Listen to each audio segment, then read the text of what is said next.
भर्ती और प्रतियोगी परीक्षाओं की मांग को लेकर छात्रों ने जोरदार प्रदर्शन किया है।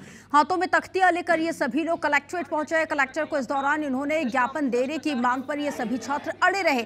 1 घंटे से धरना देकर ये सभी छात्र बैठे हुए हैं और ये देखिए इनके हाथों में जो तख्तियां हैं, बैनर, पोस्टर, उनमें क्या लिखा है। एक फिर से मैं आपको वो तमाम तस्वीरें दिखाना चाहूंगी कि जिसको लेके, जिन तख्तियों को लेके ये बैठे हुए हैं, उनमें लिखा हुआ है कि हम डिग्री का आखिर क्या करेंगे।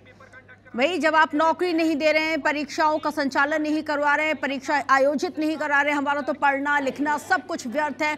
डिग्री है हाथ में, नौकरी है मतलब ख्वाब में। अब आप अंदाज़ा लगा सकते हैं कि पढ़ाई लिखाई कर ली, हर कॉम्पिटिटिव एग्ज़ाम की तैयारी देने से पहले यही स्थिति होती है कि मतलब भर्ती परीक्षाओं की जब तैयारी इंसान करता है, बच्चा करता है, तो वो फॉर्म भरता है, उसमें भी पैसे खर्च करता है। जब परीक्षा देने का समय आता है तो पता पड़ता है कि तारीखों को बदल दिया गया है, परीक्षा रद्द कर दी गई है।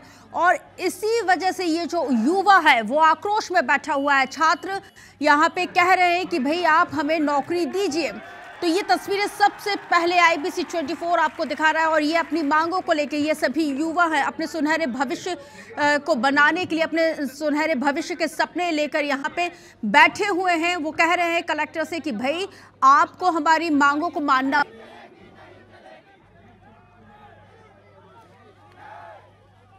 जितेंद्र जुड़ गए ज्यादा जानकारी के साथ। जितेंद्र, अभी भी इन छात्रों का धरना चल रहा है या कलेक्टर जो महोदय हैं, जो जिले के राजा हैं, उन्होंने इनकी बातों को मान लिया और शासन तक इनकी आवाज पहुंचाने की बात की?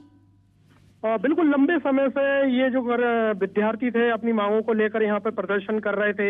एक लंबी रैली के माध्यम से ये कलेक्ट्रेट पहुंचे। कलेक्ट्रेट में जब इन्होंने ज्ञापन देने वाली बात आई तो SDM और अन्य अधिकारियों को ज्ञापन देने से इनकार करते हुए कलेक्टर को बुलाने की बात कही, लेकिन कलेक्टर भी अपनी ही बात पर अड़े रहे। वो ज्ञापन लेने के लिए यहाँ नहीं पहुंचे, जिसके चलते तो कलेक्टर महोदय को क्या दिक्कत हुई? क्यों अपनी बात पे अड़े रहे?